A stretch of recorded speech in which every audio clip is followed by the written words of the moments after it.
Shalom, shalom, bien-aimé dans le Seigneur, sois richement béni au nom de Jésus. Toi qui me regardes, au nom de Jésus. Nous sommes dans notre émission Évangile du Salut de Jésus et dans la prédication.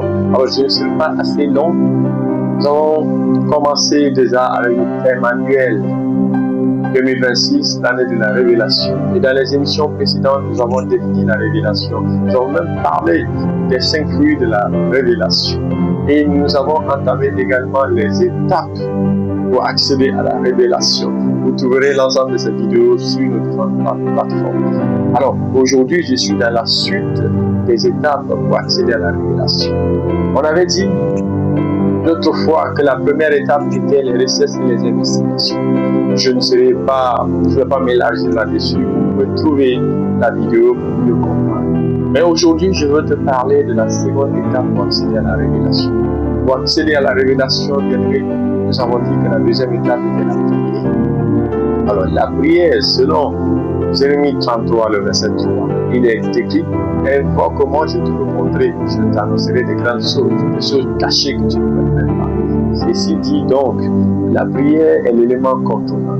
La prière reste l'épicentre de notre chrétienté.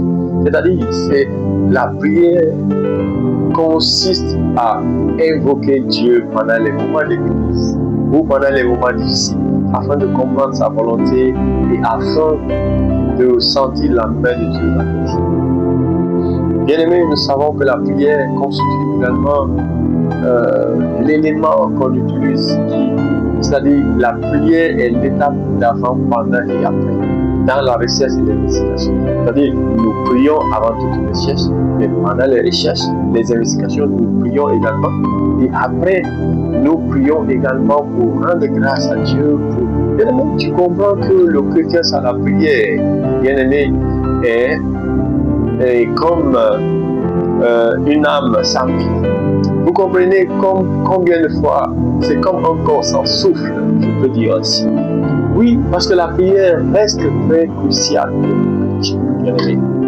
Parce qu'il y a plusieurs types de prières, tu peux sentir en rendant grâce à Dieu. Nous avons les prières d'adoration, de louange, nous avons les prières de demande, les prières de combat, bien aimé, les prières d'accord, nous avons les prières d'intercession. Il y a plusieurs types de prières, bien aimé. Un jour, je ferai une émission là-dessus. Nous avons au moins plus de 10 types de prières. Et cela est très important parce que nous avons besoin de savoir tout ceci afin de mieux servir Dieu. Que tu comprends, voilà pourquoi quand un Thessalonicien nous dit prier sans cesse, tu comprends maintenant que la prière reste, c'est-à-dire le souffle du chrétien. En toutes choses, nous avons besoin de prier. Allez. La dernière étape reste l'instant de la révélation. Et dans l'émission prochaine, je te parlerai de ça. Alors, bien-aimé, je prie et déclare sur ta vie, toi qui as la paresse de prier, que l'Éternel te fortifie au nom de Jésus. Toi, bien-aimé, qui as la lourdeur, toi qui manques d'une vie de prière, que Dieu, par son esprit, te localise au nom de Jésus. Que le feu du Saint-Esprit brûle en toi maintenant au nom de Jésus. Que l'Éternel te donne la force d'avoir une intimité avec lui et de te lever et de prendre ta vie de prière au sérieux dans le nom de Jésus. Bien-aimé, toute réclamation sur ton âme pour t'amener dans la douleur, la bassesse, pour t'éloigner de la face de Dieu, soit couronné d'échec au nom de Jésus.